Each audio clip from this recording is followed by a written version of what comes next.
प्रायिकता से संबंधित ये प्रश्न नंबर 4 है एक्सरसाइज का 13.2 का। ये किताब है NCERT पाठ्यक्रम से दी गई है। वहां से ये प्रश्न नंबर 4 है। एक न्यायिक 5 सिक्का और एक अभिनत पासा फेंका गया। घटना ए सिक्के पर चित्र और घटना बी पासे पर 3 आने को प्रदर्शित करते हो, तो निरीक्षण कीजिए क्या ये घटना ए और बी स्वतंत्र है। तो इसको हमें दिखाना है स्वतंत्र है या नहीं, पता लगाना है। तो यहां से इसका हल देखेंगे। तो ये 2 तरह की घटनाएं हैं। संबंधित घटनाओं का पहले प्रदर्शित समिष्ट लिखा गया है, एस से व्यक्त किया जाता है। तो एस क्या है? तो एस है प्रयोग करने पर जो परिणाम आते हैं उनका समुच्चय। तो प्रयोग क्या हुआ है? एक सिक्का और एक पासा दोनों को फेंका गया है। तो दोनों पर परिणाम क्या आ सकते हैं वो लिखे गए हैं यहाँ। सिक्के पर हेड और पासे पर 1 आ सकता है। इस हेड के संग 2 भी आ सकता है, हेड के संग 3 भी आ सकता है। इस तरह से पासे के 6 अंक में से कोई भी अंक हेड के संग आ सकता है। प्रयोग को जारी रखते हुए टेल के संग भी ये पासे के 6 अंक आ सकते हैं। टेल के संग 1, टेल के संग 2, फिर डॉट डॉट से दिखा दिया है टेल के संग 6। इस तरह से ये 12 अवयवों का प्रदर्शित समिष्ट है।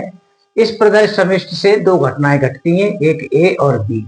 ए कौन है? ये यहाँ पर प्रश्न में दिखाया है। ए है सिक्के पर चित आना।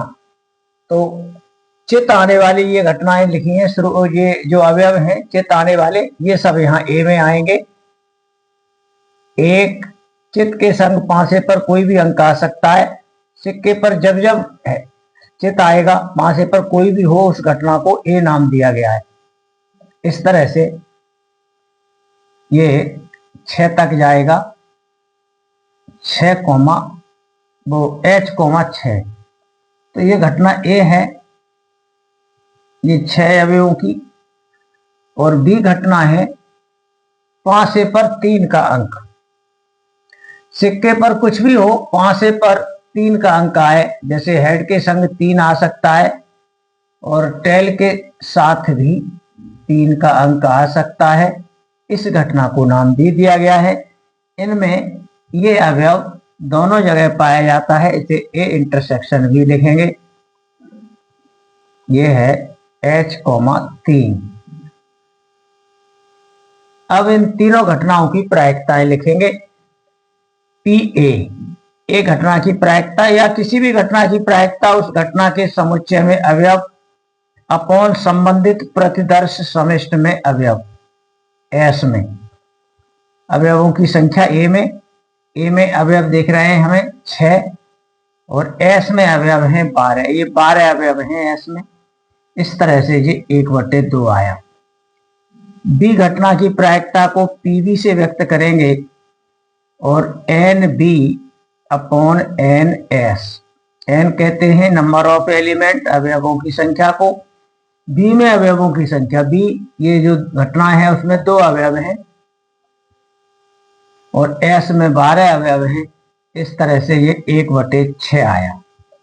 अब PA इंटरसेक्शन B में अवयव देखते हैं कितने हैं। तो इस घटना की भी प्रायिकता आ जाएगी। ए और बी में इंटरसेक्शन में अवयवों की संख्या अपॉन संबंधित प्रदर्शित समिष्ट में अवयवों की संख्या। तो n माने अवयवों की संख्या ए और बी में।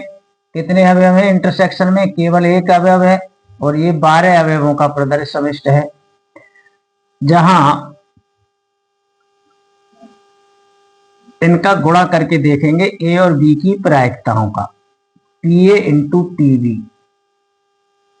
इनका गुणा करेंगे 1/2 इंटू 1/6 बराबर हो गया 1/12, जो बराबर दिखाई दे रहा है हमें PA इंटरसेक्शन B के।